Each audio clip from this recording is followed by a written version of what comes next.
Tehran follows the story of a Mossad agent who is sent to Iran on a highly sensitive mission. Throughout the season, we witness the spy trying to succeed against all odds, while an Iranian officer tries to catch her. There is some bloodshed, some heartbreak, and a lot of surprises along the way. The final episode wraps up the season with an explosive streak of shocks and revelations. Here's what it means. After many trials and tribulations, the time finally arrives for Tamer to come through. She gets another chance to complete her mission, and with Milled's help, things get a lot easier than expected.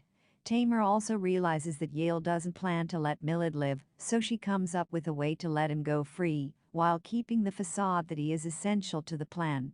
Meanwhile, Ali becomes suspicious of Mohammadi's attitude towards the case, and he brings Faraz back on the loop. Soon enough, Faraz catches up with Tamer, but it turns out that nothing was as he had expected. Tehran begins with the point of view of an Israeli agent where perspective dictates that the Mossad has an upper hand on the Iranians.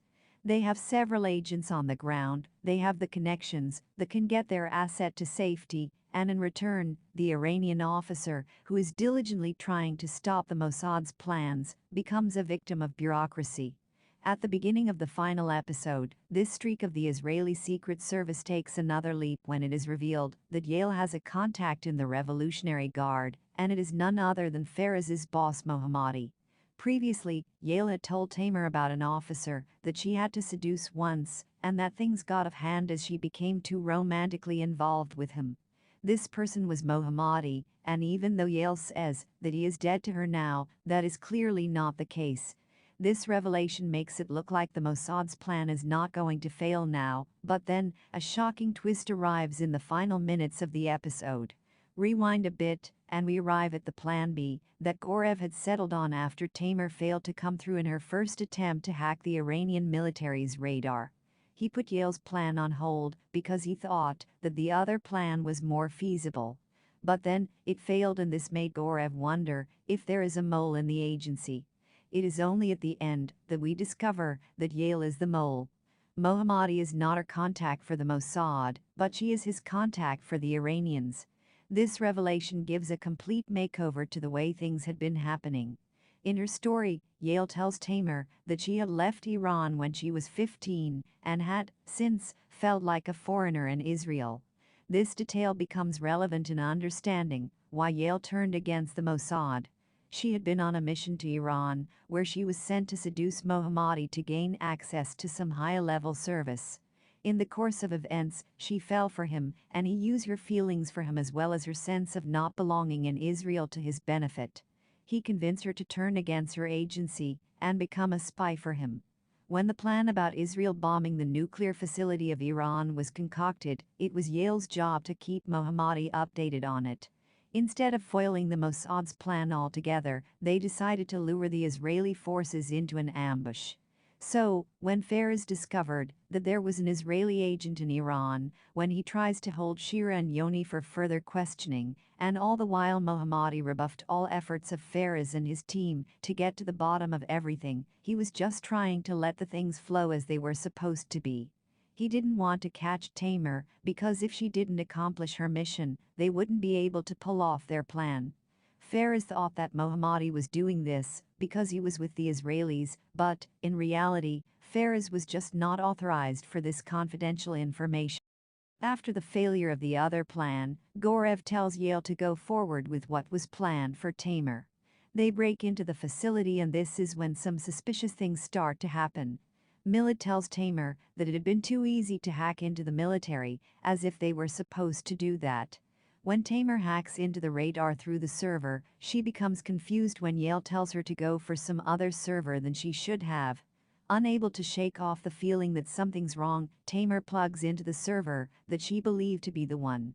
Her concerns are proven right when she realizes that the entire thing was a setup by the Iranians. They knew the Israelis were coming, and the server that Yale had told Tamer to plug into was a dummy server that showed wrong information to the Mossad. Fortunately, Tamer had plugged into the right one as well, enough to know that the Israeli planes were on their way to be bombed. She tried to alert the HQ, but Yale threatens her, revealing that she is with the enemy.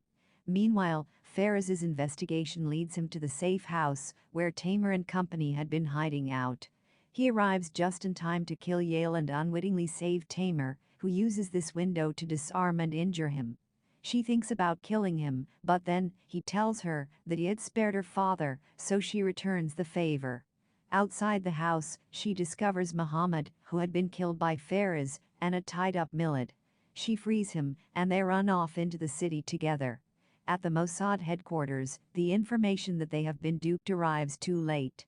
They tell their pilots to return, but by then, the Iranians launch their attack and a couple of Israeli pilots report that they have been hit. Gorev stares at the screen in shock as he hears the pilots go down one by one. Tehran Season 2 plot. What can it be about? Tehran follows Mossad agent Tamer Rabanian as she is sent on a dangerous undercover mission to Tehran. She needs to neutralize Iran's air defenses so that when Israeli warplanes attack the nuclear plant, the Iranian forces will be powerless. Iran then cannot obtain an atomic bomb. However, Tamer's task is packed with glitches from the start itself. She goes on the run and forges a bond with Milad. And at the end of Season 1, it is revealed that one of the Mossad agents, Yale, has been acting as a mole all this while.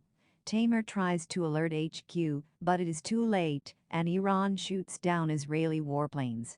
Season 2 is expected to answer several questions. Is Faraz Kamali dead? He is left profusely bleeding on the ground in the end. And what about his wife Nihad, who is still under the clutches of the Mossad agents? Finally, what does the future hold for Milad and Tamer? Where did they go on the bike? We hope the new season answers all of these unresolved questions.